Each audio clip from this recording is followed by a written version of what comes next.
Pak Tamrin. Assalamualaikum warahmatullahi wabarakatuh. Waalaikumsalam warahmatullahi wabarakatuh. Selamat datang Ibu Arfiani kembali ke Parepare. Terima kasih. Masih ingat di ST71 2 hari sebelum Bapak almarhum Syukur Salman kita pernah bertemu di Masih sana. banget sampai hari ini tidak akan bisa terlupakan. Oke, baik Bapak Ibu sekalian guru hebat yang sempat hadir pada malam hari ini. Syukur alhamdulillah kita panjatkan kehadirat Allah Subhanahu wa taala, masih diberi kesempatan, masih diberi kesehatan untuk berada di room kita pada malam hari ini dalam edisi Gosip IG Kota Parepare episode ke-9. Jadi alhamdulillah untuk malam ini kita memasuki episode ke-9. Bapak Ibu guru hebat yang ada di Indonesia, pemateri kita pada malam hari ini luar biasa. Saya pernah bertemu beliau dan sayangnya pada waktu itu saya tidak sempat launching untuk buku yang sempat saya susun bersama beliau. Hanya Pak Ketua yang lulus. Hanya Pak Ketua yang lulus sampai launching di Jakarta ya. Iya. Tetap ditunggu. Ya, salah Bu. Baik Bapak Ibu, malam hari ini saya akan membacakan biodata dari pemateri kita. Beliau bernama Ibu Arfiani Bumai, SPD MPD. Beliau juga adalah salah satu guru di SMP Negeri 4 Goa.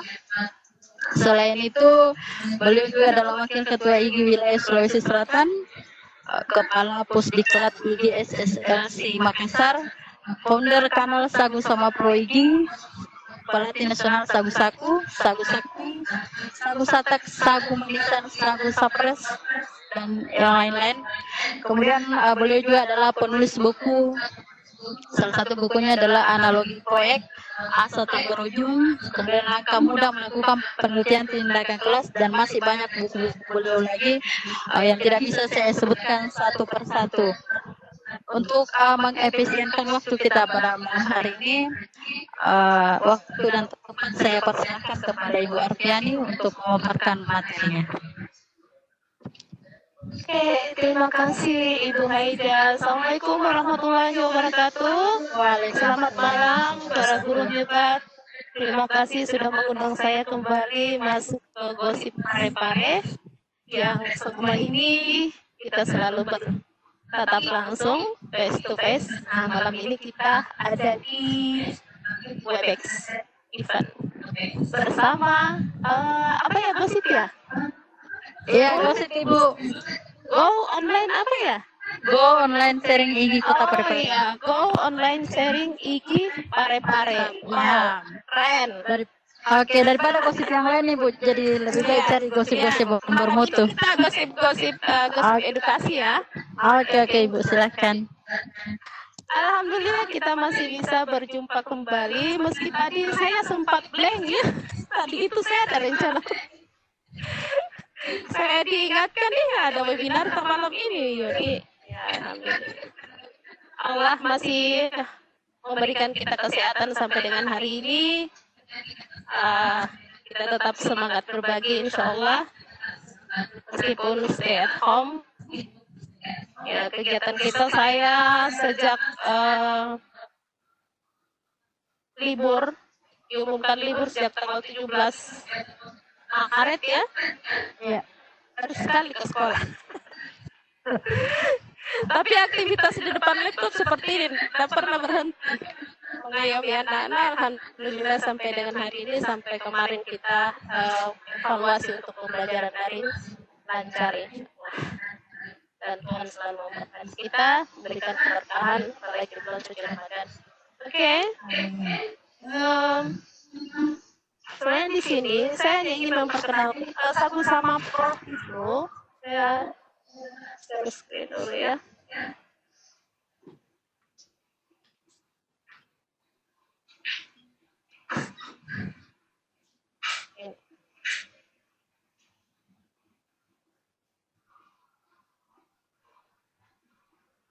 Kelihatan ya?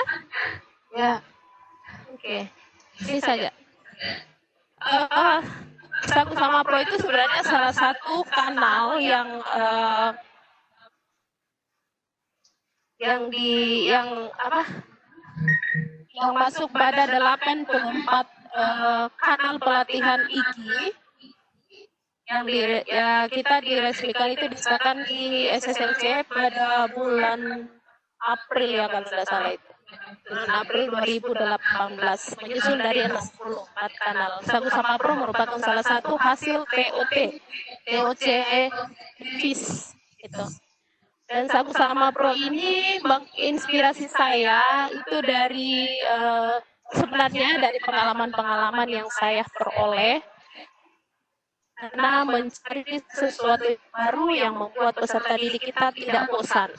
Di sini sebenarnya saya hanya ingin mengajak teman-teman, Bapak Ibu guru, maaf, di sini kebanyakan berbicara tentang sains, banyak berbicara tentang fisika, tapi saya berpikir di Sagu Sama Pro ini juga saya tidak serta-merta begitu di launching, begitu bergerak kita yang di situ tidak, saya tetap mengkaji dan ternyata saya berpikir Sagu Sama Pro ini bukan hanya untuk bisa digunakan oleh guru IPA khususnya untuk fisika, mohon maaf karena basic saya dari fisika, makanya di awal itu kan saya melakukan penelitian itu menggunakan basic saya, gitu. Sehingga dari kebanyakan contoh yang saya muat itu, kebanyakan contoh yang saya paparkan itu semua berbau-bau sains. Tapi untuk teman-teman guru yang lain bisa juga kok. Karena dia adalah sebuah metode, sebuah pendekatan yang bisa kita gunakan bagaimana kita menjadikan pembelajaran kita lebih menarik, kreatif, efektif, dan menyenangkan untuk peserta didik kita. Intinya ada di situ untuk Sagu Sama Pro. Oke. Ya, lanjutin. Kenapa lanjut ke sini? Oke, nih.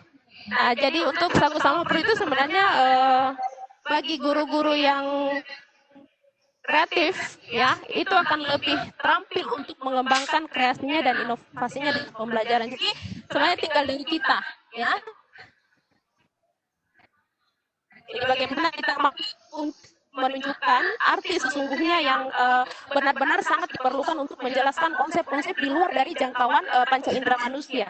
Itu sebenarnya yang intinya untuk di Sagu Sama Pro. Kemudian kita tahu, saya juga di sini memberikan bagaimana kajian untuk di pelajaran lain, tetapi kalau di pembelajaran IPA itu sebagian besar materi-materi dalam pembelajaran IPA itu bersifat abstrak, apalagi yang berkaitan dengan sains fisik, yang berkaitan dengan kelistrikan. Nah, saya menemukan ini di materi-materi itu sih. Tapi kalau kita mengkaji lebih dalam lagi, mungkin kita akan mendapatkan ada materi-materi mungkin di luar itu yang memang abstrak dan kita butuh sesuatu yang bisa kita gunakan untuk menunjukkan hal-hal yang sebenarnya seperti ini kondisinya. Jadi kita bisa membawa mereka ke dalam kehidupan kita sehari.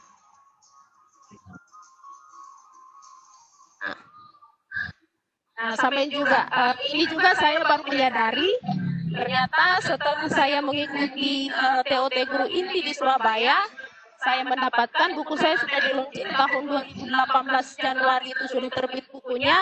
Saya mengikuti dapat untuk keterampilan abad 21 itu nanti di tahun 2018 bulan Desember.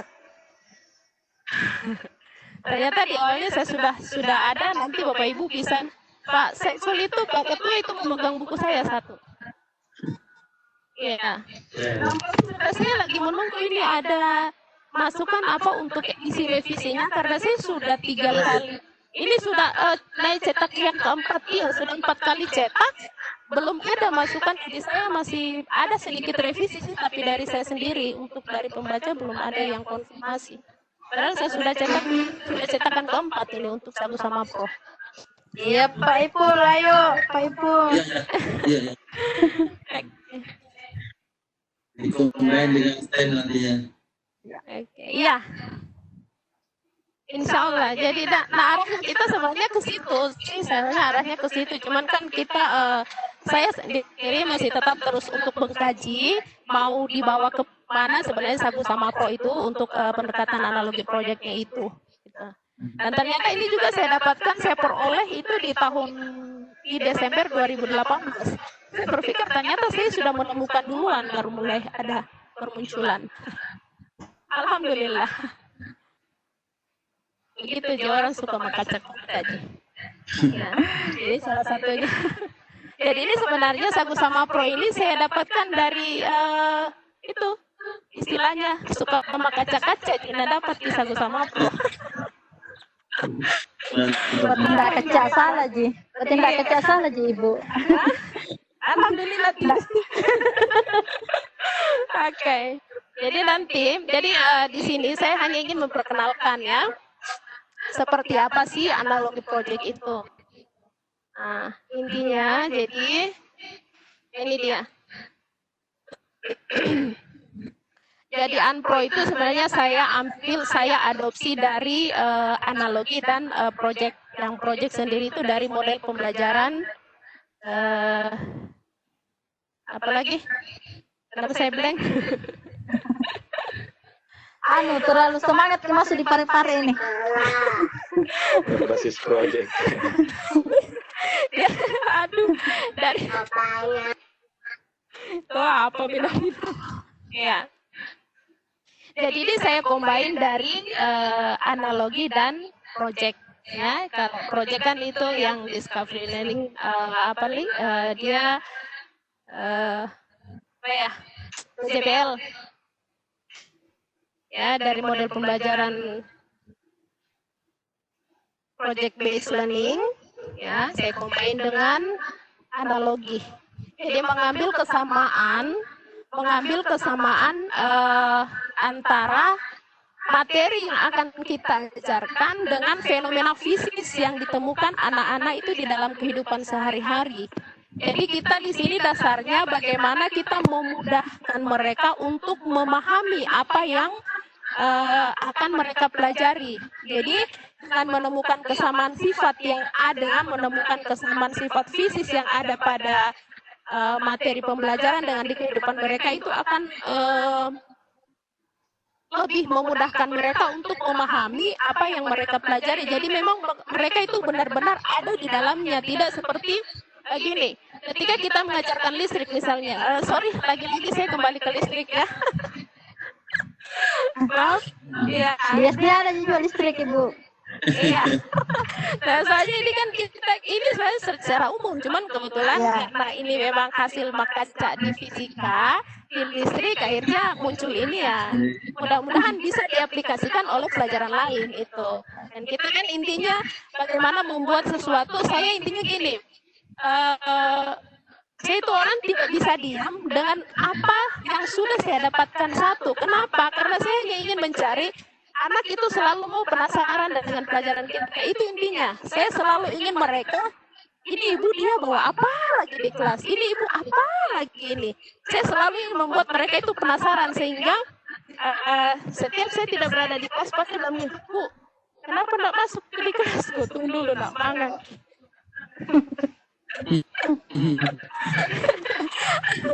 Akhirnya saya pernah satu saat itu pernah jenuh sendiri. Kenapa? Karena saya yang diborongi anak-anak. Karena saya diborongi anak-anak, ditanyakan, Bu, kenapa tidak ada lagi kuis? Bu, kenapa tidak ada lagi tugas? Bu, kenapa tidak ada lagi? Aduh, lagi blank. Lagi blank ya. Makanya dengan itu saya sampai menemukan apa lagi ya? Nah, saya menemukan ini. Kebetulan waktu itu saya memang mengajar listrik. Kita mengajak anak itu selama ini kita hanya menyampaikan, menjelaskan ke mereka, kita berdiri di depan kelas, menggambarkan ya bahwa aliran arus listrik itu sama dengan aliran air. Sekarang bagaimana caranya mereka itu benar-benar berada di dalam air itu, merasakan berada di dalam aliran listrik itu, merasakan bahwa dia benar-benar hanyut di dalamnya. Nah, dengan analogi proyek itu yang kita harapkan dari mereka. Benar-benar mereka berada di dalam itu. Jadi dia bisa mengenali fenomena fisik itu yang ada di dalam materi yang abstrak dengan kehidupan mereka sehari-hari. Itu di situ intinya analoginya. Nah, untuk proyeknya Nah, proyek itu kan kita tahu bahwa proyek itu adalah rencana pekerjaan. Dia punya sasaran khusus lah. Jadi di proyek ini saya lebih mengarah ke penugasan untuk peserta didik. Jadi apa yang akan mereka lakukan itu juga akan merupakan sebuah rencana pekerjaan untuk mereka yang nantinya akan mereka gunakan juga di dalam pembelajaran itu. Sehingga mereka akan menemukan sendiri, oh yang ini yang dimaksud dengan yang ada di dalam teori tadi. Kan di teori kelistrikan itu sudah menyatakan bahwa aliran listrik itu selalu mengalir dari potensial yang lebih tinggi ke potensial potensial yang lebih rendah. Sama dengan aliran air. Air itu selalu mengalir dari tempat yang lebih tinggi ke tempat yang lebih rendah. Nah, sekarang muncul pertanyaan anak seperti ini. Tapi Bu, ada yang dari sumur bisa naik sampai di lantai 3 sampai lantai 5. Nah, ini kita mau jawab pertanyaannya anak-anak. Sementara di teori seperti itu. Nah, muncullah itu pompa. Di listrik itu kan ada beda potensial. Itu. Jadi di situ nanti kita akan bisa memunculkan mereka. Coba air yang ada di dalam sumur, bisa enggak dia mengalir naik kalau tidak ada pompa? Jadi pertanyaan mereka itu kita jawab kembali dengan pertanyaan. Jadi tidak serta-merta kita langsung menjawab, oh tidak gini. Kan kemarin-kemarin kita seperti itu juga. Ya, kita mencari mereka itu intinya kita mencari sesuatu yang membuat mereka penasaran gitu. Nah, di analogi ini juga tidak hanya selalu kita berhadapan dengan alat peraga. Kalau orang yang hebat IT-nya, kita bisa menggunakan apalagi banyak yang bisa kita gunakan seperti animasi ya, bisa kita tunjukkan. Jadi untuk analogi itu sendiri tidak semua melulu dengan alat peraga, tidak semua melulu dari bahan-bahan yang kita buat sendiri. Tidak, kita bisa buat dengan animasi, kita bisa buat dengan gambar. Yang penting kita mampu menunjukkan ke mereka bahwa kesamaan antara sifat fisik si A sama dengan yang ini yang kita hadapi kesehariannya, seperti itu. Nah, sehingga saya mengkombinasikannya dengan begini, pendekatan analogi proyek. Sebuah pendekatan pembelajaran yang menurut saya ya mudah-mudahan bisa terterima untuk teman-teman juga. Pembelajaran yang dalam proses pembelajaran peserta itu dapat mengaitkan, intinya sini mereka dapat mengaitkan pengetahuan baru yang diperolehnya, kemudian mengaitkan konsep IPA itu sendiri yang abstrak ya menjadi lebih nyata. Seperti tadi, seperti listrik itu kan kita tidak bisa lihat. Itu yang paling nyata, listrik tidak bisa kita lihat. Mau dikupas, kita tahu bahwa ini sekarang ini lampu menyala. Kita tahu ini ada listriknya, tapi kita tahu dari mana? Kita hanya bisa melihat gejalanya. Gejalanya di mana? Bohlamnya itu menyala. Kalau bohlam menyala itu artinya ada aliran listrik yang mengalir di situ. Nah, sekarang kita mau tahu aliran listrik itu seperti apa. Mau kita kupas sampai kelihatan juga kabel yang ada di dalam, tembaga-tembaganya di dalam ini kita tidak akan menemukan mana alirannya. Tidak kan? Nah, yang seperti itu yang kita butuhkan, bagaimana memperlihatkan mereka, memproyeksikannya, menganalogikan bahwa alirannya dia dari sini ke sini. Dan itu akan kelihatannya di mana. Kita boleh menggunakan alat peraga kalau kita punya alat peraga, boleh kita menggunakan animasi, boleh kita menggunakan gambar, dan apa saja yang bisa memproyeksikan itu. Nah, di bawah sini.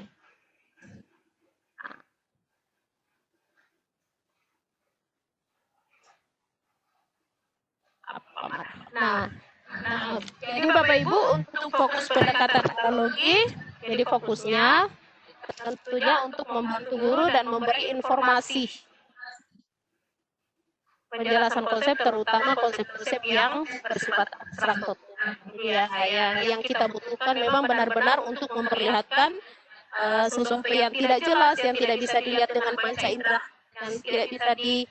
terima dilihat oleh panca indera kita, itu yang difokuskan untuk pendekatan ini. Kemudian ya untuk proyek bagaimana peserta didik itu mampu mengkonstruksi semua pengetahuannya dengan menemukan konsep melalui serangkaian data dan informasi yang mereka sudah lakukan dari pengamatan atau percobaan yang mereka lakukan.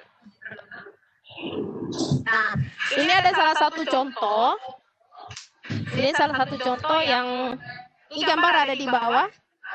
Gambar yang di bagian bawah ini semua hasilnya mereka, ini yang mereka praktekkan di dalam kelas. Ada beberapa ini, ya, ini masih dengan ya, dengan kelistrikan. Kalau yang ini yang satu ini materi awal tentang pemanasan global yang ini semua. Nah, salah satu contoh yang saya angkat di sini nih ada ini saya namakan analogi aliran air. Alat ini menunjukkan, bisa memperlihatkan bagaimana aliran listrik yang ada di sini. Nah, yang di sini ini juga saya membuatkan inovasi untuk anak-anak. Saya tidak menggunakan kabel, tetapi hanya menggunakan bahan-bahan bekas. Artinya kita akan mencari sesuatu, mungkin ada tidak ya. Anak-anak itu berpikir barang-barang bekas yang ada di sekitar kita itu bisa digunakan apa tidak dalam pembelajaran. Sehingga ini juga intinya kita di sini bagaimana kita mengajak mereka untuk selalu mencintai lingkungan. Nah, Bapak Ibu yang ingin mempelajari lebih dalam tentang analogi proyek, ini saya punya buku, saya punya contoh buku, salah satunya ada di Pak Ketua. Dan Bapak Ibu bisa miliki, silakan. Dan terakhir, selamat mencoba, tetap jaga kesehatan, stay at home, semangat berbagi di rumah saja. Terima kasih. Assalamualaikum warahmatullahi wabarakatuh. Saya kembalikan ke moderator. Waalaikumsalam warahmatullahi wabarakatuh. Baik, terima kasih Ibu Artiani untuk materinya. Untuk Bapak Ibu yang minum. Silahkan Ibu. Untuk Bapak Ibu yang memiliki pertanyaan, bisa dikirim ke kolom chat sekaitan dengan materi yang Ibu Artiani tadi sampaikan. Silakan Bapak Ibu sambil menunggu Ibu Artiani yang sedang minum.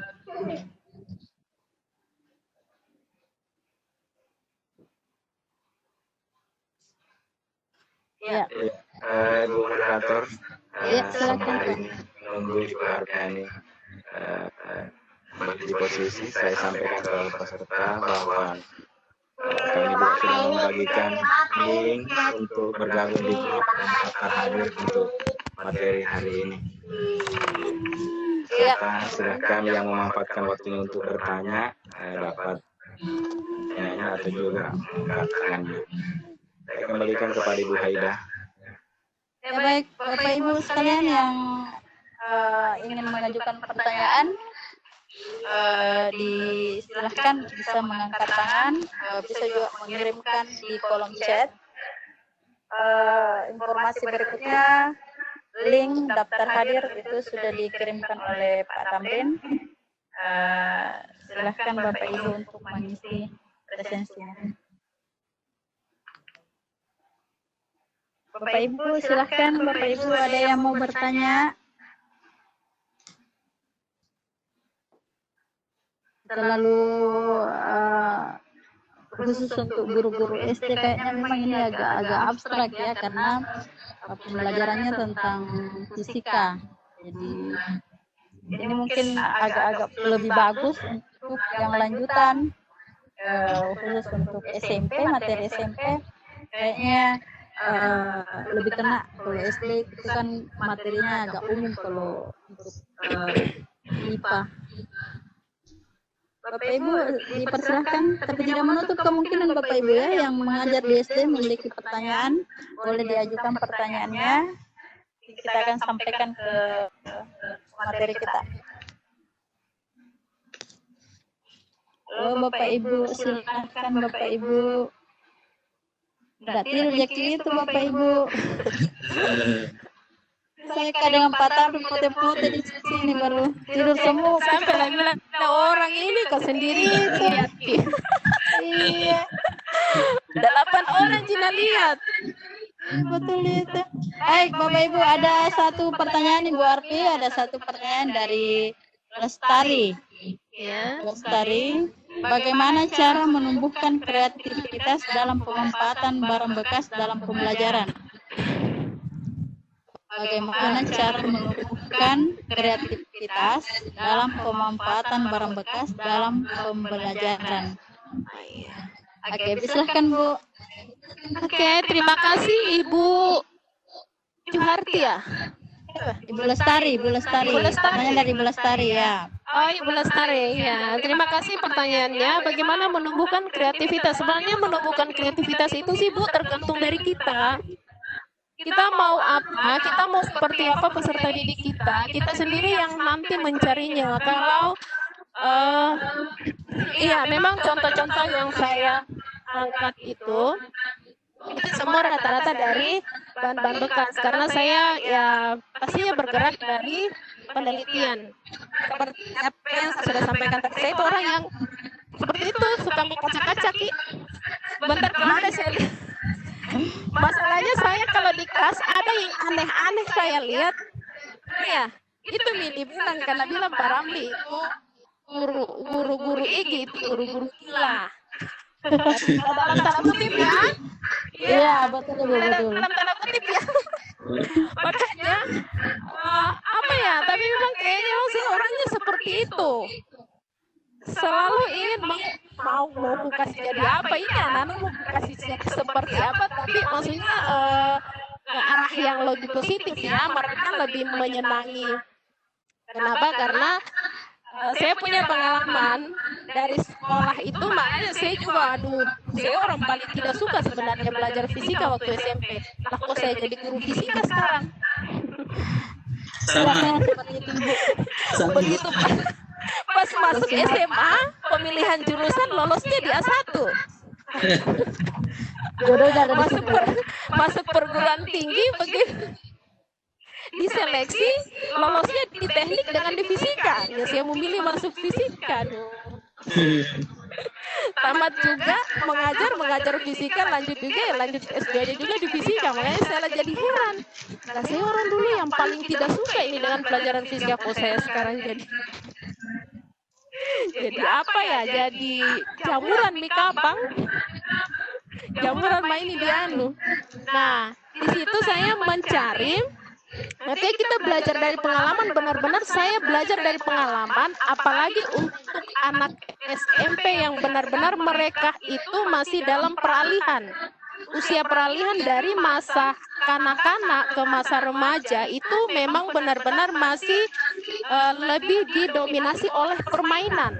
Dan itu nyata Bapak Ibu. Bapak Ibu bisa lihat kalau Pak Saiful mungkin di SMA tidak ada lagi itu yang lari-lari dalam kelas, nah. Tidak ada itu yang main bola di dalam kelas. Gurunya mengajar di depan, ada di belakang main bola, nah. Api itu cantik di belakang malah bikin ke lapangan. Dan itu kita temukan sekarang. Sekarang kita mau bagaimana mereka dengan pelajaran kita mereka tidak jenuh, apalagi kalau dibilang fisika. Saya dulu kalau kulihat ada itu guruku datang lari-lari, dia masuk depan, saya lewat belakang keluar. Dan itu yang saya tidak inginkan terjadi di siswa saya, di peserta didik saya. Saya masuk di kelas, mereka berusaha keluar dari kelas lewat pintu belakang. Saya tidak mau seperti itu. Iya, benar-benar belajar dari pengalaman, karena saya berpikir di awal saya mengajar, kita kan dulu masih belum IPA terpadu, itu memang kita masih benar-benar terpisah. Di SMP itu masih mengajar fisika biologi, kita masih dipisah fisika biologi, jadi saya terangkat itu masih dengan memegang mata pelajaran yang saya ampuh masih fisika. Nah, saya itu dulu dikenal orang yang seke. Saya bilang seke di mana orang? Apa hanya karena saya guru fisika dibilang saya seke? Atau apa ya, mungkin terlalu banyak tugas yang saya berikan di awal-awal. Itu di awal-awal saya mengajar. Di awal-awal saya jadi guru. Saya jadi heran, apa memang dari dulu begini? Saya kembalikan lagi ke diri saya. apa memang seperti ini ya nasibnya guru fisika, memang tidak disuka sama anak-anak, benar-benar tidak disuka. Dan pelajaran fisika itu benar-benar tidak disuka. Yang paling mereka tidak suka itu adalah rumusnya dan hitungan-hitungannya. Padahal tidak beda-beda jauh jika dong, beda tipis di sama matematika. Nah, matematika disuka Tonji. Kenapa Tonji fisika yang tidak disuka? Ya. Jadi mungkin, nah, saya mau berpikir apa bisa. Kalau saya dulu orang yang tidak suka kalau guruku masuk ke depan kelas, saya berusaha lewat belakang. Saya tidak ingin seperti itu peserta didik saya. Makanya saya berusaha untuk mencari sesuatu yang memang mampu untuk menumbuhkan motivasinya mereka. Artinya bagaimana kita membuat mereka penasaran dengan pelajaran kita. Dan alhamdulillah sampai dengan hari ini termasuk di pembelajaran daring itu, hari ini saya masih ditagih, Bu, kapan direkap tugas terakhir. Aduh, aku bilang, anak, libur ini. Pakai dulu rekap tugas, tunggu nanti tanggal 27 ini baru rekap. Ya. Alhamdulillah. Jadi intinya, Ibu, bagaimana kita membangun kreativitas dari barang bekas itu kita melihat, kalau saya lihat dari yang pertama analisis materi pembelajaran. Katakan setiap kita mengajar kan kita pasti buat RPP. Oke, mungkin RPP yang kita buat selama ini ada yang benar RPP kita itu hanya untuk administrasi. Tapi jangan lupa ketika kita akan masuk di kelas kita pasti akan mempersiapkan. Benar-benar kita harus siap. Kita masuk di kelas itu materi apa yang akan kita ajarkan dan itu sudah pasti. Meskipun rasanya seperti itu di awal pasti kita dikejar-kejar oleh administrasi. Mau tidak mau RPP harus kita store sebelum pembelajaran dan itu sudah harus full satu semester.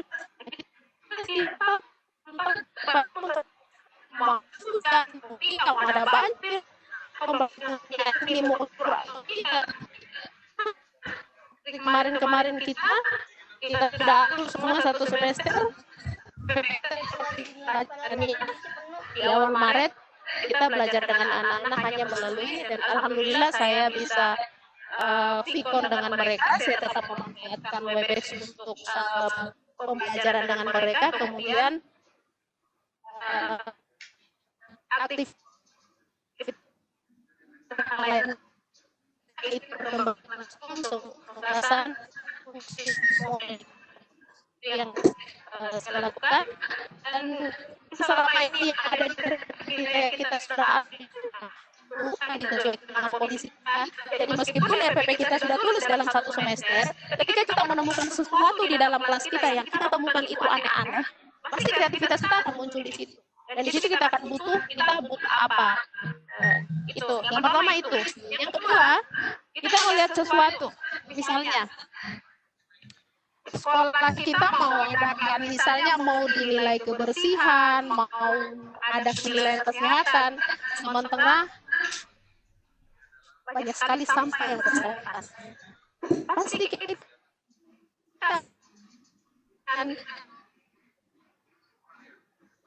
kita pasti sekali diubah, mau diapain, pakai seperti itu ya. Ya mungkin kalau kita menganalisis materi kita ada barang-barang yang bisa kita gunakan. Oh ini bisa saya gunakan. Kalau untuk karena saya itu mungkin agak saya itu akan tertentu. Yang paling kuat kalau untuk kreativitas barang-barang bekas itu adalah pelajaran prakarya dan seni kayak. Jadi kalau untuk dari teman-teman prakarya itu sangat luas sekali. Kreativitas untuk membuat apa semua dari bahan-bahan bekas itu bisa jadi apa, semua itu bisa. Saya kira kalau untuk prakarya. Saya kira untuk bukan hanya untuk prakarya, pembelajaran lain, ya, sains IPA juga kita bisa gunakan itu. Saya coba perlihatkan di sini ada Mudah-mudahan ini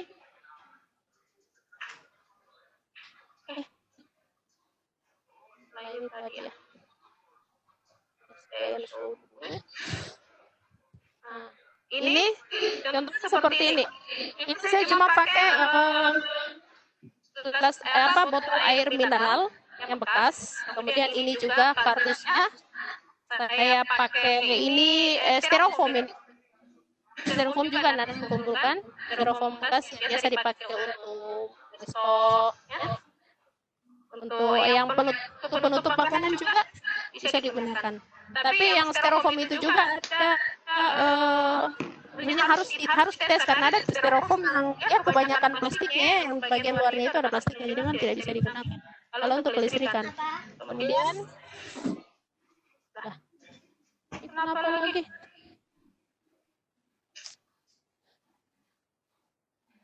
Ya.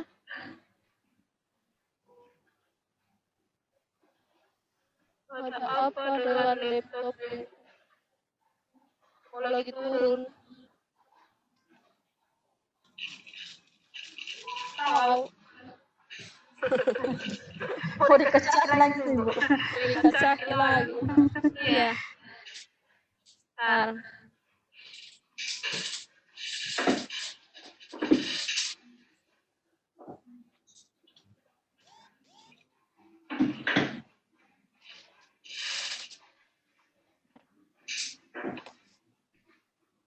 Oke. Tapi sinyalnya bagus ya? Iya, sinyal bagus sih, Bu. Ya, cukup jelas terlihat. Iya. Laptop begini. Saya mau bukakan yang ini karena kalau yang ini nih saya pakai styrofoam juga, ini yang electron tester. Ini tahun berapa ini ya? Buatnya.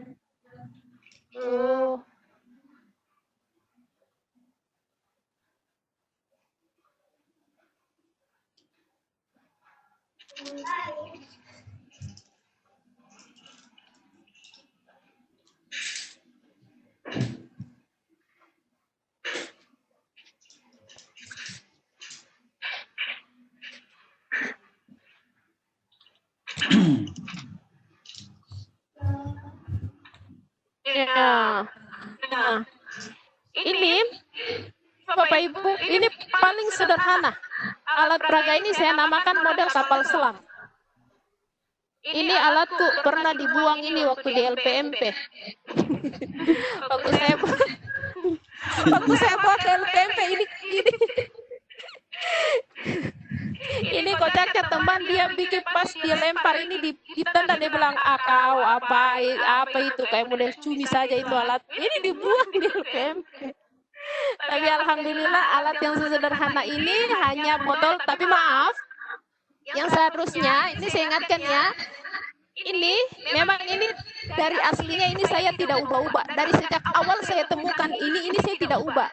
Sekarang ini bisa dimodif, ini bisa dibuat. Kemarin saya bawa waktu Simponas, bukan seperti ini modelnya, tapi sudah lebih diperbaiki. Ini memang paling awal alat ini saya buat. Saya cari bagaimana itu modelnya kapal selam. Ada yang bisa tenggelam, bisa melayang, bisa terapung. Nah, kita baca di teorinya, dia ada tabung penyelamnya. Seperti apa tabung penyelam itu? Seperti apa cara kerja tabung penyelam? Kita kan tidak mungkin bawa kapal selam di dalam alas. Kalaupun kita perlihatkan gambar, waktu itu saya sudah searching gambar. Waktu ini muncul, dulu kita pembelajaran di internet itu kan belum seperti sekarang. Masih sangat terbatas, ya. YouTube juga masih sangat terbatas, tidak seperti sekarang yang sudah glamor dengan IT, ya. Nah, saya mencari kok tidak ada petunjuk bagaimana untuk bisa menunjukkan seperti apa kapal selam bekerja itu. Yang ada di teori sudah dijelaskan seperti ini. Tapi untuk menunjukkan analoginya itu supaya anak bisa lihat dari mana ke mana sampai tabung penyelam itu mampu menenggelamkan kapal itu, mampu juga untuk membuat kapal itu melayang, bisa berada di atas permukaan air itu. Nah, alat ini saya buat ini hanya dari botol. Ini saya dulu jatuhnya di sini, tapi alhamdulillah inilah yang membawa saya ke nasional juara 3 Lipi. Jujur Bapak Ibu ya, ini sederhana sekali. Tapi di sini kekurangannya, jadi saya perlu sampaikan ke Bapak Ibu ya, kekurangan Bapak Ibu. Ketika kita membuat dari barang bekas seperti ini, hilangkan mereknya. Ini benar-benar saya bawa, jadi saya bilang ini jual produk atau alat peraga. Coba alat peraga bukan jual produk ya.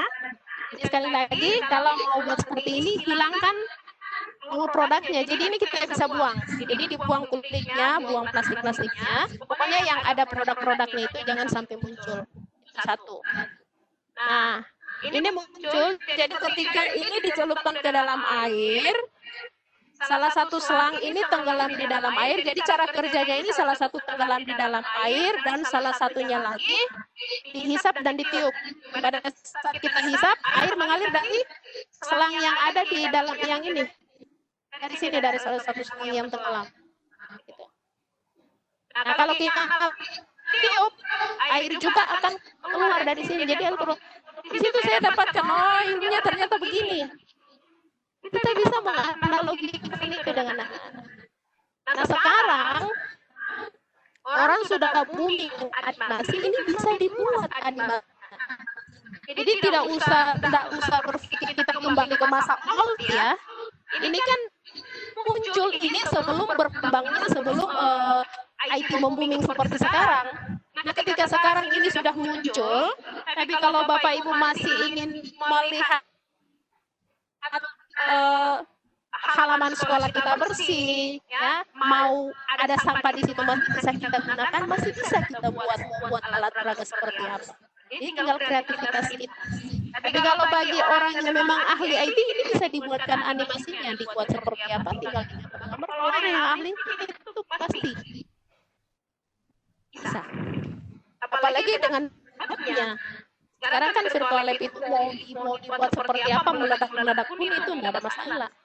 Tapi kalau kita berhadapan langsung seperti alat yang tadi, yang ini, nah ini kenapa saya munculkan ini, saya memang juga ini dari pengalaman. Di dalam kelas itu saya ada siswa saya mau waktu itu hampir sekolah saya hampir terbakar. Di situ saya berpikir, aduh kalau seperti ini, kita tidak bisa gunakan laboratorium, kita hanya mengajar mau praktek listrik begini di dalam kelas, beresiko, sangat beresiko. Itu yang kita hindari. Jadi sebenarnya kreativitas itu muncul dari kita sih Bu. Jadi Bapak Ibu, nah, ini yang salah satunya, masih ada beberapa, cuman saya hanya bisa tunjukkan ini saja dulu. Kebetulan ini yang saya sebentar urus sekarang untuk hakinya. Ya. Saya kira itu dulu penjelasan saya kembalikan ke Pak moderator. Iya. Baik Ibu, terima kasih untuk Lestari. Kampus ini hampir sama ya Pak Usit. Pertanyaannya itu tadi sudah dibahas juga oleh Ibu Arfi, jadi pertanyaannya saya tidak bacakan lagi ya, karena itu tadi sama metode pembelajaran. Kemudian pertanyaan berikutnya Ibu Arfi, bagaimana penerapan ANPRO pada pembelajaran sosial sebagai catatan di bahasa Indonesia? Ada materi menulis laporan hasil observasi.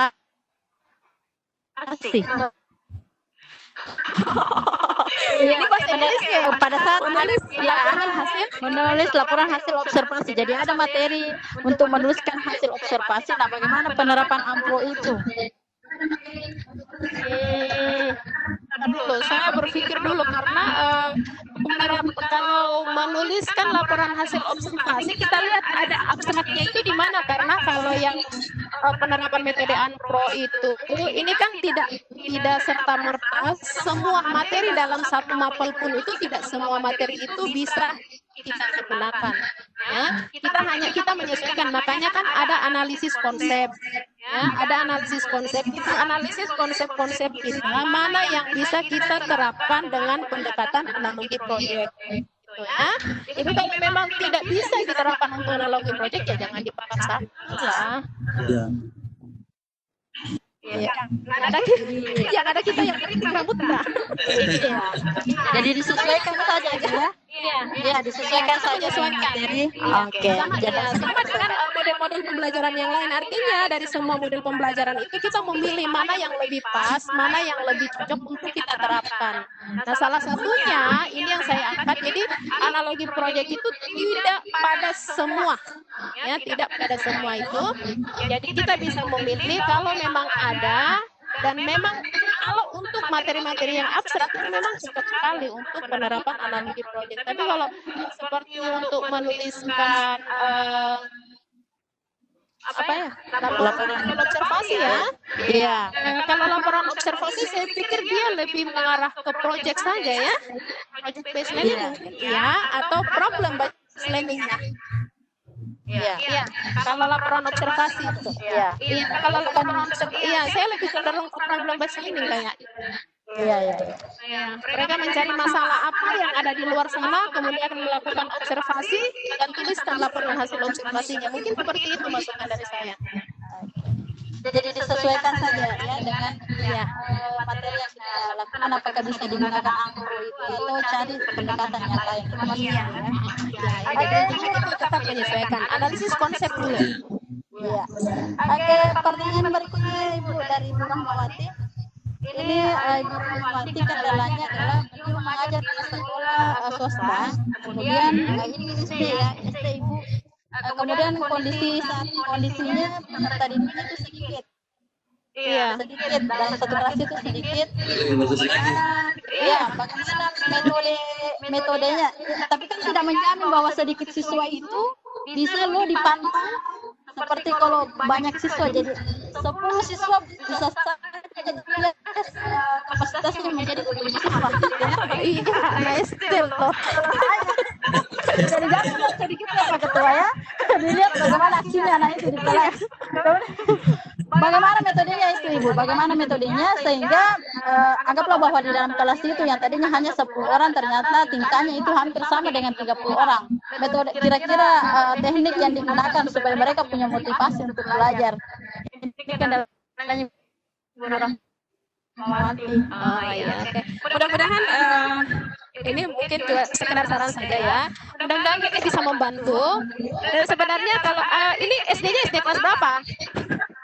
Kalau sudah kelas atas mungkin sudah mau hampir sama ya, mau mirip-mirip dengan kelakuannya anak SMP. Kalau yang kelas atas. Ya, kalau yang kelas bawah kayaknya kita kembali ke psikologi anak deh. Karena kelas 4 Ibu, kelas 4. Kelas 4 toh berarti kelas atas sudah ya. Artinya beda-beda tipis sih dengan anak SMP kelas 1.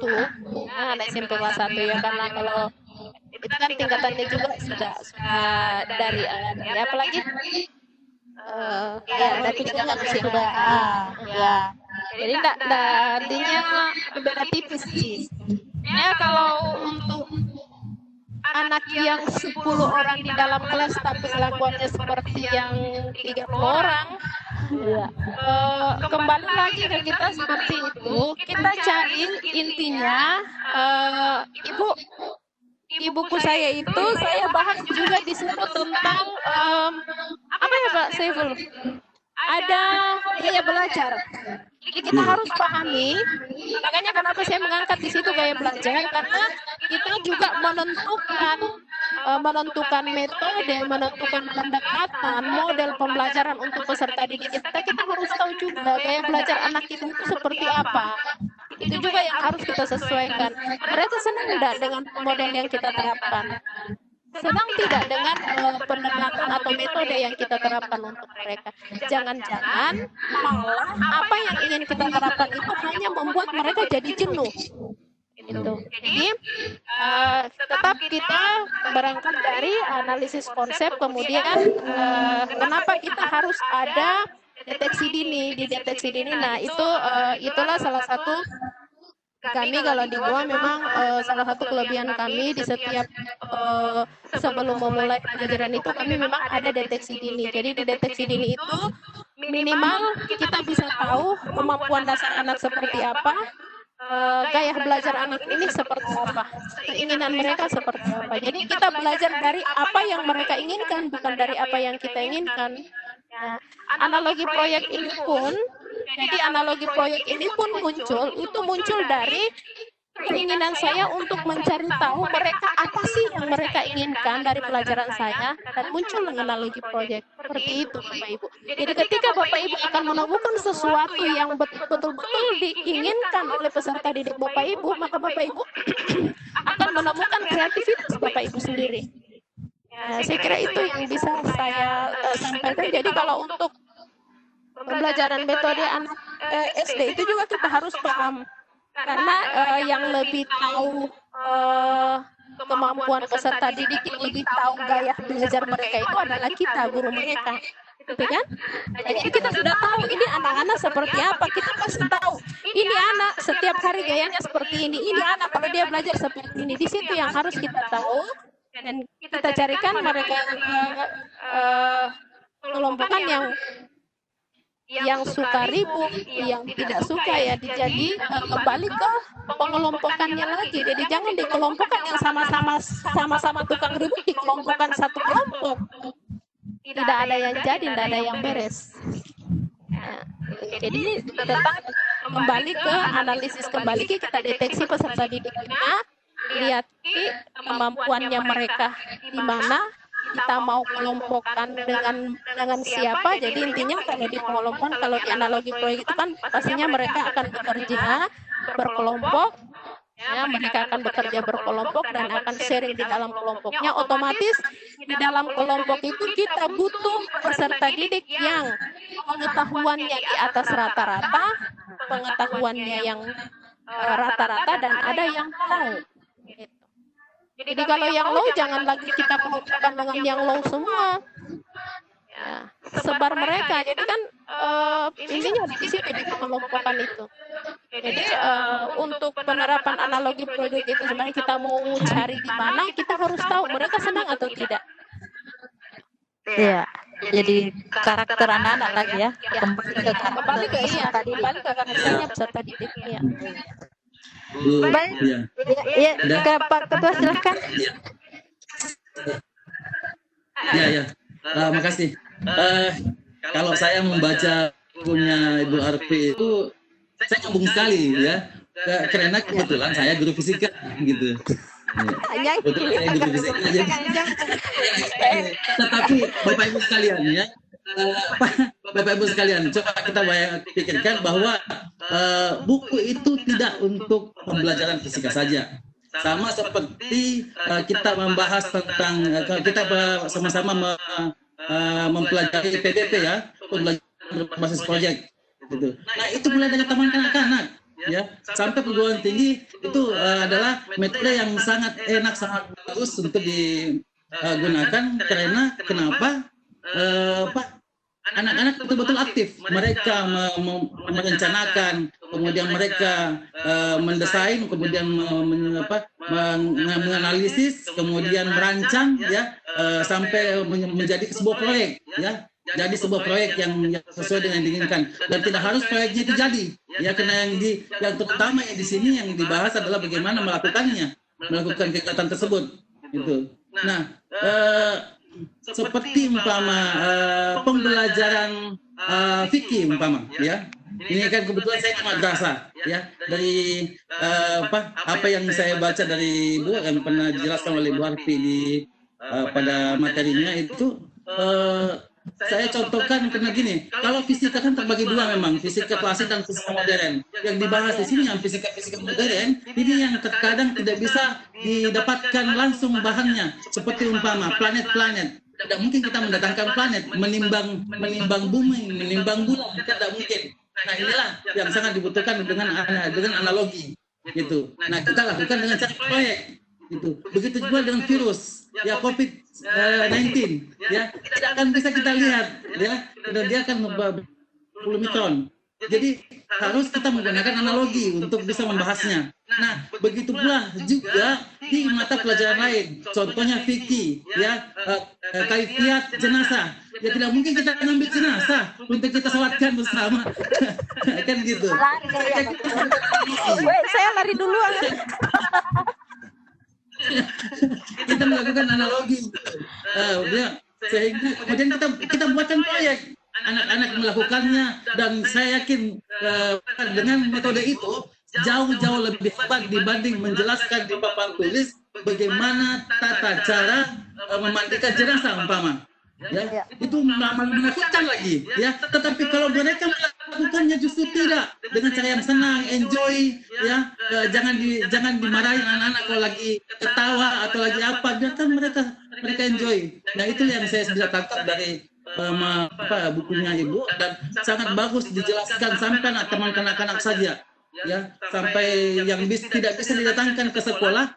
Ya, contohnya seperti bagaimana membahas tentang pasar, bagaimana membahas tentang kapal laut seperti yang dikatakan tadi, ya, ataukah banyaklah, ya, yang tidak mungkin didatangkan di sekolah bisa dilakukan, bisa dijelaskan, ya, dalam bentuk proyek. Itu yang bisa saya tangkap, dan sangat menarik sekali mulai dari anak-anak SD, SMP. Jadi intinya di sini penggunaan analogi proyek itu bukan levelnya, tetapi kreativitas guru untuk mencari cara bagaimana menjelaskannya kepada anak dengan cara yang menyenangkan. Itu yang saya bisa tangkap dari analisis proyek. Terima kasih, Bu. Ya, terima kasih Pak Ketua. Saya lanjut ke pertanyaan berikutnya, Ibu Arfi. Ya, silakan. Ini agak-agak banyak ini pertanyaan saya lihat ini. Ini ada bagaimana cara membukukan hasil kreasi pembelajaran menjadi sebuah buku? Apakah sebaiknya tiap karya yang kita buat itu menjadi bahan PTK? Ahlinya itu satu-satu. Ya. Pare-pare itu banyak ahlinya loh. Ternyata ini yang satu ini menangkap ya keahliannya Ibu Arfi jadi. Apalagi sekarang musim buat Ibu, kenaikan pangkat Ibu. Jadi sekarang musim. Jadi iya, malah ini kayaknya. Ya, silakan Ibu. Oke, terima kasih. Jadi kalau untuk cara membukukan hasil kreasi sih kalau ini yang dari saya, ya, saya bahas dulu yang pertama ya. Bukan yang pertama, yang terakhir pertanyaannya. Apakah sebaiknya tiap karya yang kita buat dibuat menjadi bahan PTK? Kalau dari saya, my yes, my now. Ya, artinya PTK itu sih sebenarnya kan yang sudah kita lakukan. Saya jujur tidak semua PTK yang saya tulis itu yang saya sudah rencanakan, misalnya gini, tahun ini saya mau buat PTK, sebenarnya tidak. Kita mau buat laporan penelitian tindakan kelas itu sebenarnya itu dari apa yang sudah kita lakukan di kelas. Ketika kita menemukan sesuatu yang aneh misalnya, kemudian kita mendapatkan solusinya, dan kalau kita menurut kita ini kayaknya bisa saya buat laporannya saja gitu. Ya. Tetapi bisa juga ketika Bapak Ibu memang benar-benar punya planning, ya. Kalau Bapak Ibu benar-benar punya planning, misalnya setiap tahun saya harus, apalagi kalau seperti sekarang ya, sebuah keharusan di SKP, kalau kita pada saat penilaian untuk kenaikan pangkat, ketika kita mengajukan karya tulis PTK misalnya atau jurnal yang tidak tercover di dalam SKP, otomatis tidak akan dinilai. Gitu. Nah, jadi sekarang kalau saya yang sebelum-sebelumnya, ya, dan itu kekeliruan, dan Bapak Ibu jangan ikuti langkah itu. Ya. Planning, jadi misalnya kalau kita mau buat planning, oke, setiap tahun saya harus buat 1 tahun 1 PTK. Nah, berarti di awal Bapak Ibu sudah mengkreasikan di PTK saya untuk tahun ini misalnya apakah mau diambil di semester genap ataukah di semester ganjil. Berarti Bapak Ibu sudah siap dengan analisis materinya.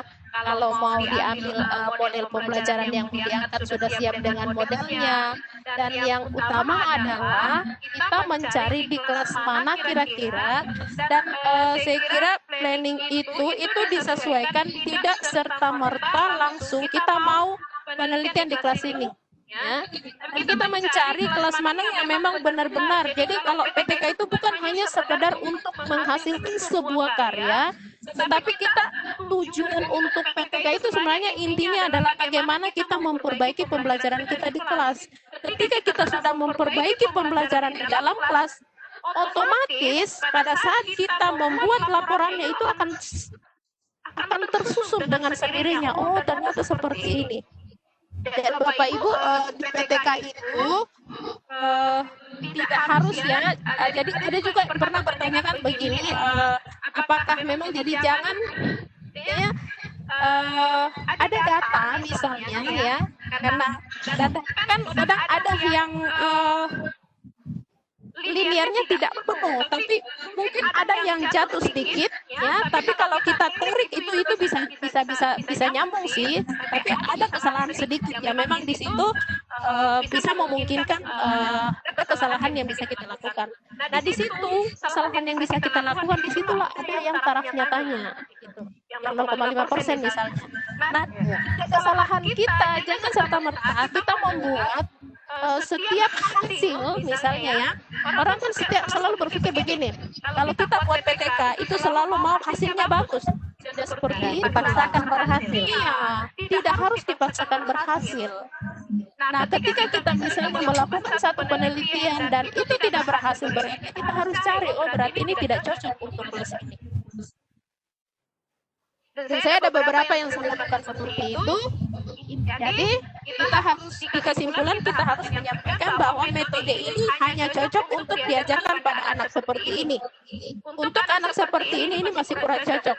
Kita jelaskan di dalam apa kendalanya, apa masalahnya.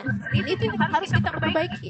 Kita perbaiki kembali dengan model yang baru, dengan pendekatan yang baru, atau mungkin kita mau dengan kreativitas kita yang baru seperti apa. Itu yang pertama. Jadi kalau untuk karya, nah selanjutnya apakah sebaiknya setiap karya yang kita buat ya? Kalau saya sih kalau ini apakah sebaiknya ya, kalau di sini lagi menghitung ekonomisnya, untung ruginya ya. Ya pasti kalau kita mau untung ya setiap karya yang kita buatlah bahan PTK. Jadi kan dia sebagai PTK. Jadi ketika kita butuh itu kita sudah tidak mau mencari kemana-kemana lagi. Kita kan sudah punya.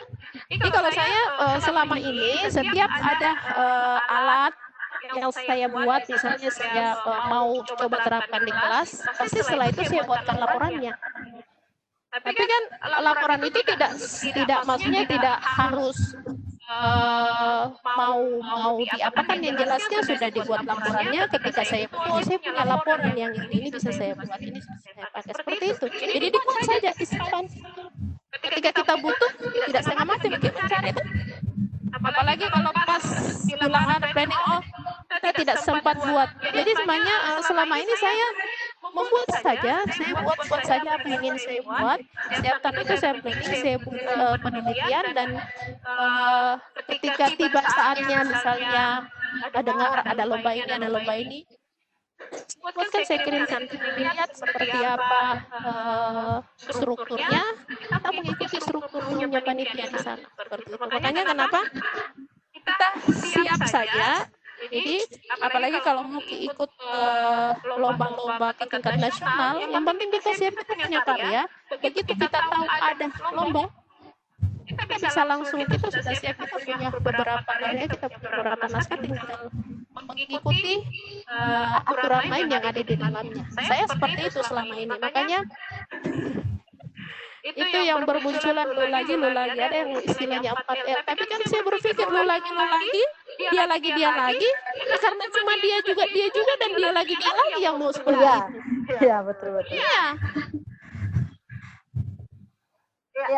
Ya kan menjadi sebuah buku, Ibu. Tadi hasil kreasinya itu dialihkan menjadi sebuah buku.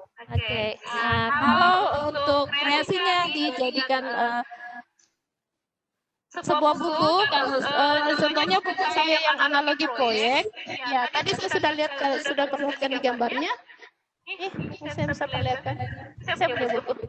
Ini buku ini juga, ini saya berpikir ketika saya punya ilmu dan itu hanya saya gunakan sendiri, itu mubazir. Karena saya sudah tahu ilmunya. Nah, saya ingin menebar ilmu itu untuk ke teman-teman guru yang lain. Ya lewat apa? Ya pastinya lewat tulisan, lewat buku. Tapi di buku itu, jadi intinya di buku bukan jadi kita membahasnya mulai dari kenapa itu bisa sampai muncul, jadi kreasinya seperti apa. Jadi sebelum masuk ke sebenarnya intinya kalau di penulisan buku kita punya misalnya kita punya kreasi ya, kita punya kreativitas seperti yang tadi hasil penelitian. Misalnya kita mau itu supaya menjadi sebuah buku misalnya kan untuk menyebarkan itu, untuk mempublikasikan kan bisa lewat jurnal itu kan, bisa laporan penelitian misalnya, kita bisa pakai apalagi Asmar itu kan kita sebar lewat di internet, kita pasang saya di Google, orang butuh, orang pasti cari. Tapi misalnya ya mau kerennya kita mau jadikan sebuah buku, ya pastinya kita susun outline-nya dulu. Ini sesuai enggak kalau kita mau jadikan sebuah buku, bisa tidak? Intinya dari apa yang kita sudah buat itu, kalau memang mau dijadikan sebuah buku, berarti kita analisis kembali, kita lihat kembali, kita sesuaikan dengan kebutuhan masyarakat ya, terutama susun outline-nya dulu, kemudian hasil kita itu nanti dia akan masuk di mana. Jadi yang di sini kalau di buku saya ini yang memang benar-benar masuk, karena ini memang saya combine mulai dari di sini ada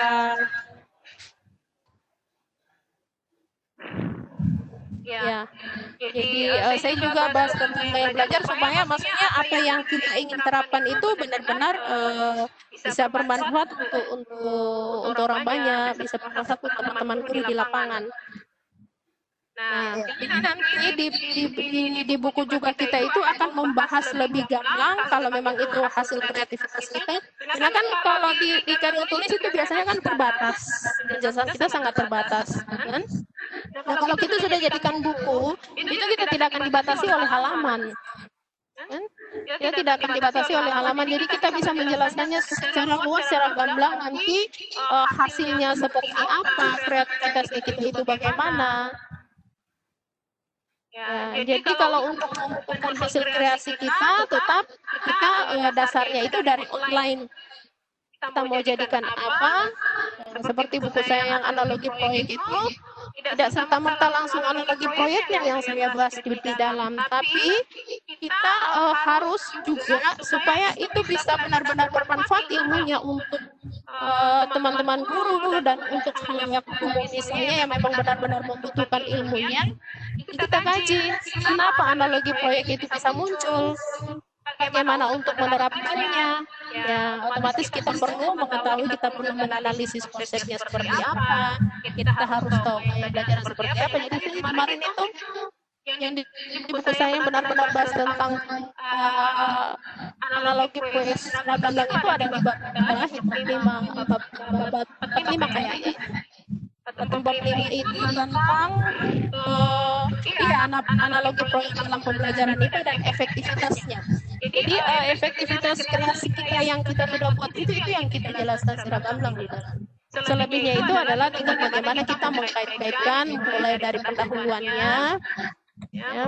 pendahuluannya, seperti apa, kemudian masuk ke ada teori ya. Jadi otomatis sebelum masuk ke kreasi kita itu ada teori yang kita dapat yang kaitannya sangat erat dengan kreasi yang kita buat gitu.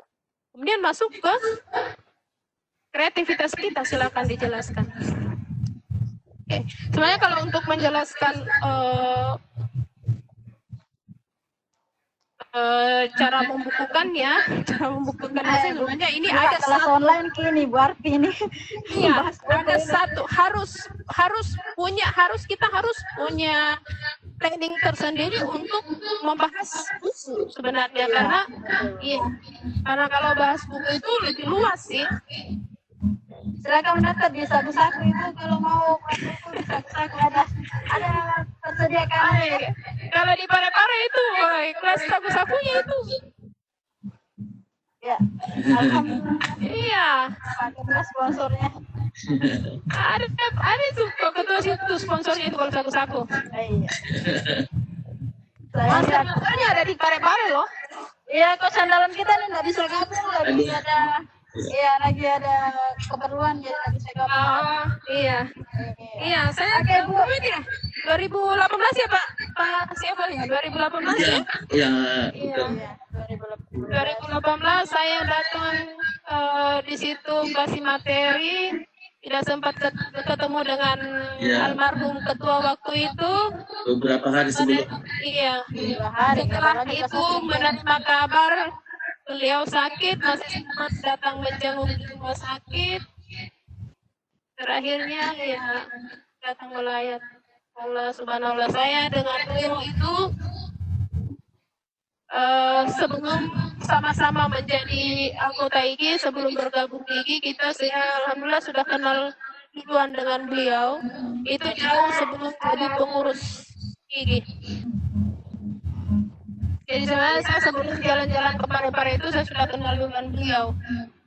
Makanya ketika kita butuh informan di Parepare mau ada seperti ini, beliau yang saya hubungi.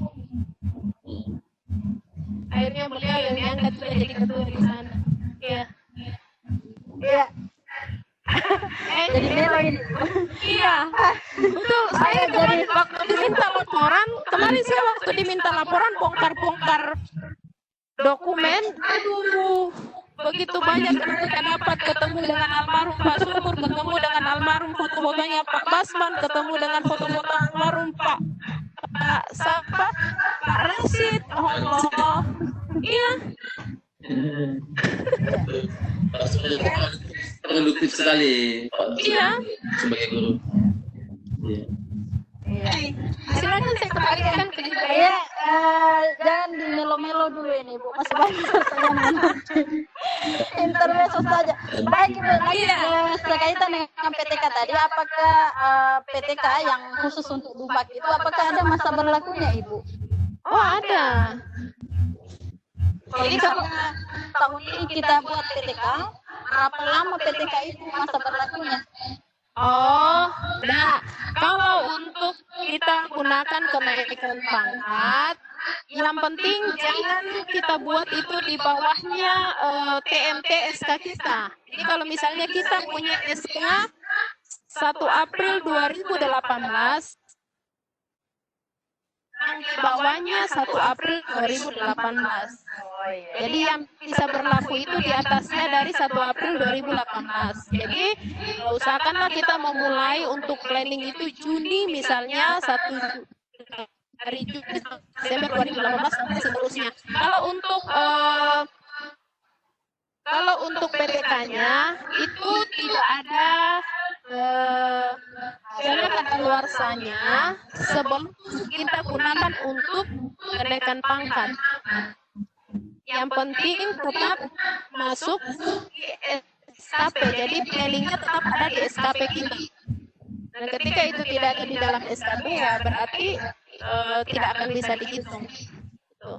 Kemudian kecuali kalau misalnya mau dijurnalkan. Nah kalau mau dijurnalkan biasanya dari jurnal itu kan mereka punya aturan masing-masing.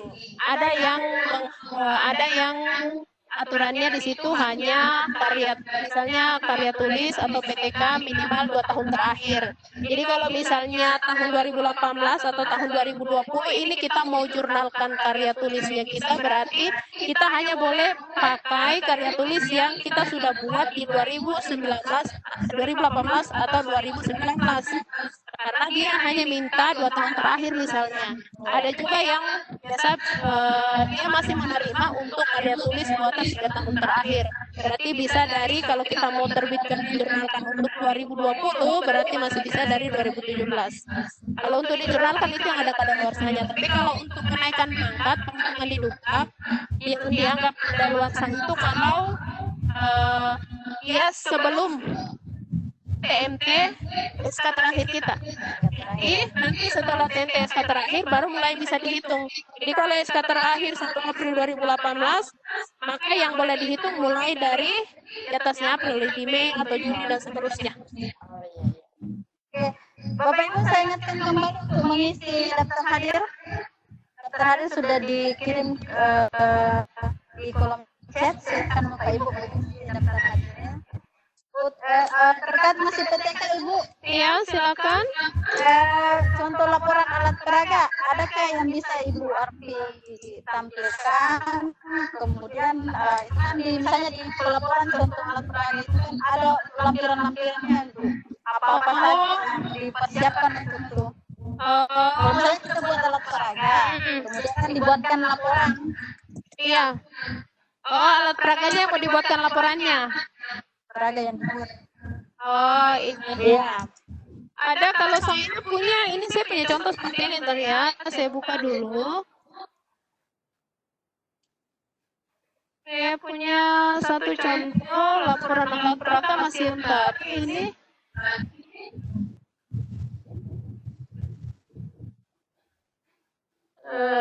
Ini contohnya paling sederhana ya. Iya. Tapi banyak juga contoh yang lain kok. Cuman ini yang saya punya saya buat seperti ini. Ini laporan sudah lama sih. Bentar ya. Saya share dulu. Nanti saya perlihatkan nanti saya juga. Nanti saya bisa kasih gabungkan dengan materi. Saya kirimkan dengan materi. Iya. Atau di lengkap dengan materi nanti di oke. Ya, nih. Paling saya kalau untuk laporan otomatis harus buat surat keterangan dulu dari sekolah. Yang memberikan keterangan itu adalah kepala sekolah yang benar-benar menunjukkan bahwa alat peraga itu kita yang buat dan kita gunakan dalam pembelajaran di kelas. Jadi ini surat keterangan ini sudah lama sih, karena ini 2010. Iya. Nah ini yang alat yang tadi yang elektrolit tester ini. Jadi kalau laporannya ini yang saya buat. Surat keterangannya dulu menunjukkan bahwa benar dan ini diketahui oleh kepala sekolah. Kemudian foto alat peraganya. Ini foto alat peraganya. Di foto alat peraga itu kita uraikan alat dan bahannya apa saja. Kemudian cara pembuatannya, cara menggunakannya, dan terakhir adalah manfaatnya. Apa manfaat alat itu. Kemudian pembuat tanda tangan itu yang saya buat. Sederhana sekali. Nah, untuk ini untuk laporan alat peraganya. Nah, untuk kelengkapan di dalam karya tulis sendiri berarti semua dokumen yang kita gunakan instrumennya, dokumentasinya semua itu kita sertakan, termasuk contoh-contoh karya siswa, contoh pekerjaan siswa, ya semua rekap nilainya itu semua kita lampirkan. Dan itu bukti fisik yang penunjangnya. Iya. Ya, Iya. Surat keterangan ya. Sekolah. iya. Itu lanjutan dari pertanyaan tadi Ibu Lestari. Ibu Lestari sudah diperlihatkan sama Ibu Arfi contoh laporan untuk alat peraganya. Untuk persoalan buku tadi nanti silakan bergabung di saku-saku ya. Daripada juga punya saku-saku nanti kita lihat kapan lagi dibuka karena situasi sekarang enggak kan sementara program harus jalan. Iya. Koordinasi dengan Polres.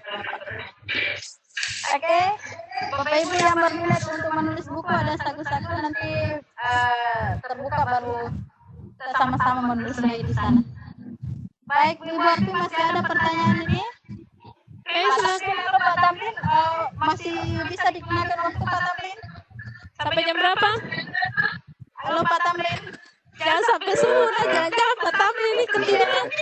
Pak Tamrin. Jangan tidur Pak Tamrin, habis pilih suaraku.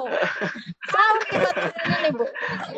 Ya, Nanti dia sudah pergi di sahur. ada peringatan dari Pak Ketua kalau waktu sudah menunjukkan pukul 10:05.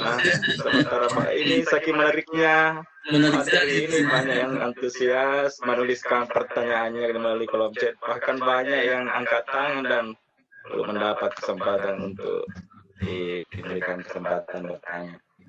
Iya, dibuka sesi berikutnya, nggak ada pemaparan materi, nah diskusi. Gosip berikutnya Ibu, gosip berikutnya. Boleh. Buka gosip berikutnya lagi. Iya kan jadi 8 kali pertemuan baru bisa dapat sertifikat tuh?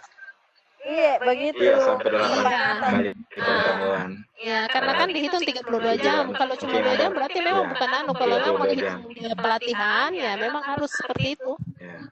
Ya, kalau saya kemarin, ya ini untuk sebelum ada pertanyaannya, seandainya artinya tidak dengan kondisi kita seperti sekarang, kita bisa tetap muka. Kalau saya kemarin itu ada kerjasama dengan MGMP. Jadi MGMP kerjasama dengan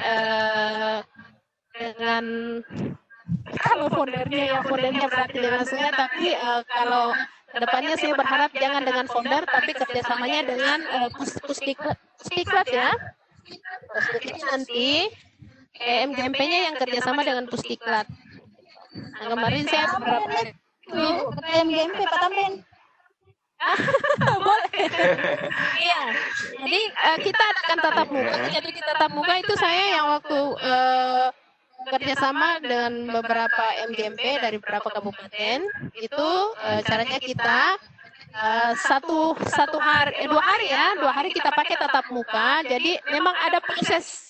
Jadi kita memang benar-benar pelatihan, jadi bukan hanya sekedar seminar. Kita benar-benar pelatihan, jadi nanti teman-teman di lapangan itu menganalisis. Ya, teman-teman menganalisis materinya, ya kemudian nanti mencari kira-kira kalau mau buat model alatnya, mau alat yang apa, atau misalnya mau gambar apa, atau mau animasi apa. Jadi memang benar-benar dan ada penugasan, kemudian setelah itu mereka harus implementasikan di sekolah masing-masing, di kelas masing-masing. Dan nanti ada monefnya juga.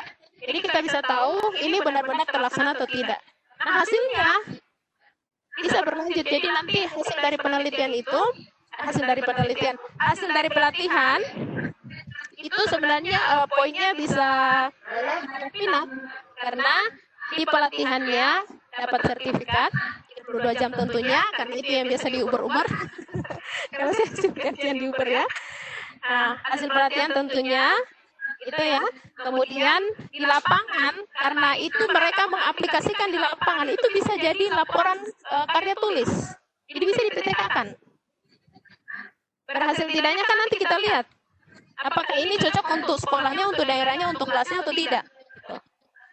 Berdasarkan dengan analisis materinya.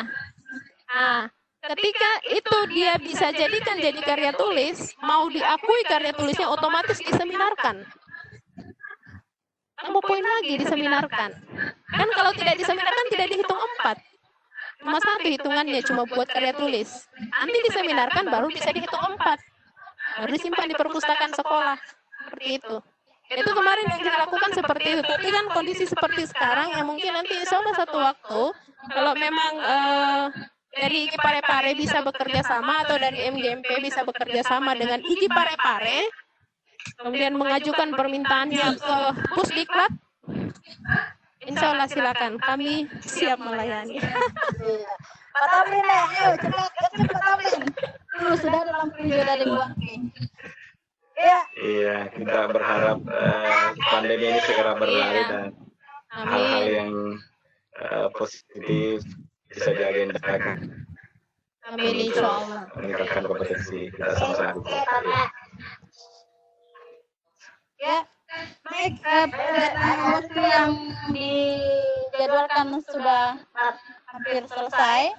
Jadi Bapak Ibu sekalian, saya mohon maaf karena Bapak Ibu yang angkat tadi tidak sempat diberi kesempatan untuk bertanya, karena ini pun pertanyaannya saya gabung-gabung tadi ya. Kalau tadi Bapak Ibu ajukan pertanyaan di kolom chat, kemudian tidak saya bacakan pada saya bacakan, cuma saya gabung-gabung tadi. Ini waktu kita juga ini sudah larut juga, kemudian juga perlu istirahat, masih banyak kelas webinarnya. Ya baik, Ibu Arti, saya selaku moderator pada malam hari ini mengucapkan terima kasih untuk kesempatannya untuk ini luar biasa. Senang sekali kami dari IGI Parepare itu bisa hadir bersama kami. Mudah-mudahan untuk gosip-gosip berikutnya Ibu Arti tidak kapok untuk bersama kami membagi pengalaman dan pengetahuannya. Baik Bapak Ibu sekalian, saya atas nama pribadi mohon maaf selama saya menjadi moderator di video ini dengan kesalahan apakah saya diberikan secara tidak, saya minta maaf. Saya kembalikan kepada Tafrin. Assalamualaikum warahmatullahi wabarakatuh. Waalaikumsalam warahmatullahi wabarakatuh. Baik Ibu Haida, moderator kita malam ini. Sebagai penutup kegiatan webinar kita gosip malam ini, kita akan menerima closing statement dari Bapak Ketua IGI Kota Parepare. Silakan Bapak Saiful untuk memberikan pengarahan demi pengembangan kegiatan gosip kita selanjutnya. Silakan Pak. Terima kasih host, terima kasih bukan pengarahan mungkin ya. Oh iya, penguatan ya. Betul, di sekolah memang saya kadang pengarahan untuk anak-anak. Oh, saya kira THR coba. Kami kita semua ini adalah teman sejawat, ya, teman sejawat dan berada pada satu profesi yang sama. Ya, untuk itu mari sama-sama kita bahu-membahu meningkatkan kompetensi kita, karena tidak ada yang mampu mengangkat profesi kita selain kita, ya. Memang harus dari kita dan untuk kita. Itulah yang senantiasa digaungkan oleh IGI, ya. Kita sharing and growing together, ya. Kita selalu berbagi, ya, untuk bertumbuh bersama, ya, untuk berkembang bersama. Untuk itu saya ucapkan terima kasih banyak kepada Ibu Alfian Bapak, ya. saya dadak Ibu satu hari waktu.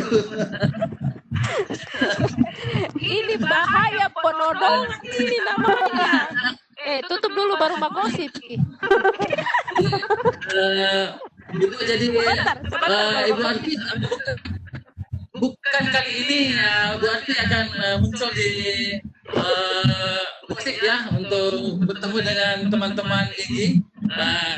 Karena Bu Arti ini bukan cuma memegang satu kanal, tetapi memegang banyak kanal, ya. Walaupun beliau adalah founder Saku sama Pro, tetapi beliau sebagai instruktur di banyak kanal, ya, mungkin ada 7-8 kanal mungkin. Hebat banget. Dan Bapak Ibu sekalian, kami sampaikan pada semua peserta, apabila ada usulan untuk membuka pelatihan di Parepare, ya, terutama yang ada Bapak Ibu yang ada di Parepare, disilakan mengajukan seperti dikatakan tadi oleh Ibu Alfi sebagai Ketua Pusdiklat, bahwa ada 84 kanal pelatihan yang boleh kita buka di mana saja di Indonesia, ya. Karena memang sudah ada foundingnya, ada masing-masing ada organisasinya, dan itulah kehebatannya IGI, organisasi dan foundingnya semuanya itu berasal dari guru, tidak ada dari yang lain, bukan dari widyaswara atau dari dosen, tapi semua dari guru, ya. Inilah hebatnya IGI. Jadi kalau ada Bapak Ibu yang mau mengusulkan silakan. Kemudian yang kedua kami sampaikan bahwa gosip ini bukan seminar, ya. Jadi ada yang sempat minta ini webinar atau seminar, bukan, ya. Tetapi gosip ini adalah program kerja dari Kota Parepare yang dicanangkan sejak tahun kemarin, dan ini memang pada masa pandemi ini sangat kita butuhkan, dan tujuannya untuk meningkatkan kompetensi guru. Jadi dengan mengikuti ini sama dengan mengikuti pelatihan, ya, sama dengan mengikuti pelatihan, sehingga untuk Bapak Ibu telah mengikuti 8 kali pertemuan dan bisa memberikan bukti, memperlihatkan bukti fisiknya, ya, dan menyelesaikan suatu tugas itu padahal ada tugas yang diberikan. Karena sebenarnya ini kan 2 jam pertemuan ditambah dengan 2 jam tugas, apabila ada tugas yang diberikan artinya menjadi 4 jam dikali 8 pertemuan menjadi 32 jam nantinya. Ya, jadi dengan demikian kita akan lanjut di grup gosip, ya. Grup gosip ini dibuat setelah sesi ke-9, ya. Setelah sesi ke-9 karena memang sudah sangat kita butuhkan, di mana di grup ini kita akan berkomunikasi, termasuk akan menyusun berkomunikasi dengan peserta yang ingin mendapatkan sertifikat nantinya. Jadi semuanya bisa ikut, tetapi mendapatkan sertifikat yang berhak sertifikat yang ikut